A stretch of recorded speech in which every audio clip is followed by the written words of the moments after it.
নমস্কাৰ, প্ৰিন্সেছ কিটচেনলৈ আপোনালোকক পুনৰবাৰ স্বাগতম জনাইছোঁ।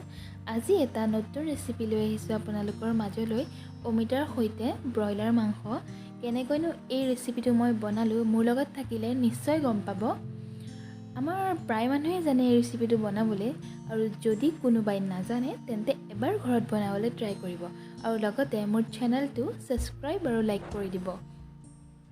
তেতিয়া কেনেকৈনো বনালোঁ চাওঁ। প্ৰথমতে আমি এই মাংসখিনি মেৰিনেট কৰি ল'ম। ইয়াত ভালদৰে নিমখ, হালধি আৰু মিঠাতেল সানি অলপ সময়ৰ কাৰণে ফ্ৰিজত ৰাখি ল'ম। যদি গৰম দিন হয়, যদি ঠাণ্ডা দিন হয় দেন ফ্ৰিজত নাৰাখিলেও হ'ব, কিন্তু ঢাকি ৰাখিব। মাংসখিনি মেৰিনেট হৈ যোৱাৰ পিছত আমি অলপ সময়ৰ কাৰণে এই মাংসখিনি এনেকৈ ভাজি থাকিম। মাংসখিনি ভালদৰে ভাজা হৈ গ'ল। এতিয়া আমি ইয়াক কাঢ়ি থ'ম এটা পাত্ৰত। খিনি বনাবলৈ আমাক প্ৰয়োজন হ'ব 3টা পিঁয়াজ, আলু 2টা এনেকৈ কাটি ল'ব, বেলেগ চাইজত কাটিব পাৰে, আৰু বিলাহী 2টা এনেকৈ দীঘল দীঘলকৈ কাটি ল'ব। এনেও বিলাহী পটককৈ সিজি যায়। আৰু এটা তেজপাত আৰু এটা শুকান জলকীয়া। তাৰপিছত আদা নহৰুৰ পেষ্ট লৈছোঁ মই অলপমান, আৰু মেইন ইম্পৰ্টেণ্ট বস্তুটো হৈছে অমিতা, আৰু তাৰপিছত লং, ইলাচি, দালচেনি। একেবাৰে লাষ্টত আমাক লাগিব ধনিয়া। একেটা পাত্ৰই ব্যৱহাৰ কৰিছোঁ। তেলখিনিও গৰম হৈ আছে। এটা শুকান জলকীয়া দিলোঁ, তাৰপিছত এখিলা তেজপাত, তাৰপিছত কুটি থোৱা পিঁয়াজখিনি, আৰু লগতে আদা নহৰুৰ পেষ্টখিনি। এতিয়া এইখিনি আমি অলপ সময়ৰ কাৰণে ভালদৰে ভাজি ল'ম, ইয়াৰ কেঁচা গোন্ধ যোৱালৈকে।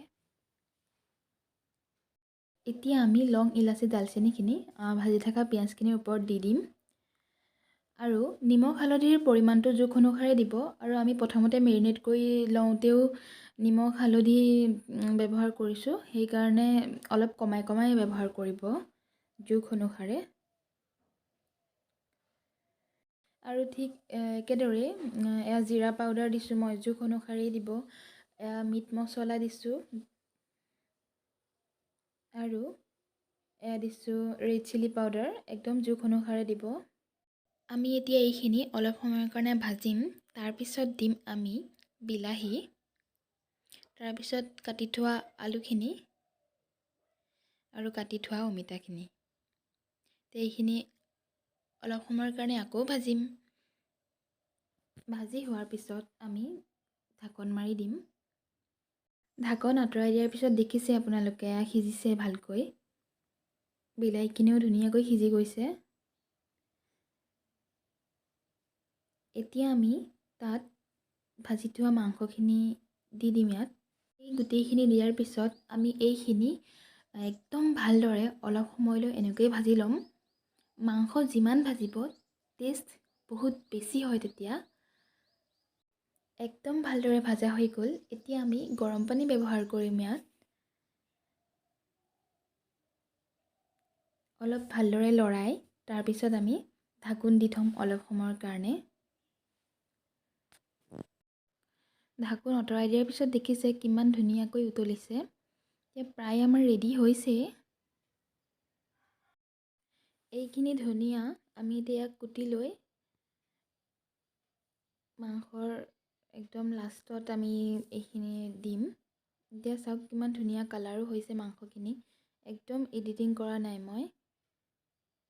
ইমান ধুনীয়া কালাৰ হৈছে। একদম ৰেডি হৈ গ'ল, আৰু চাওক কালাৰটো ইমান ধুনীয়া হৈছে।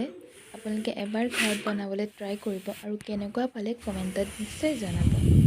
এতিয়াৰ কাৰণে বাই বাই। মোৰ চেনেলটো ছাবস্ক্ৰাইব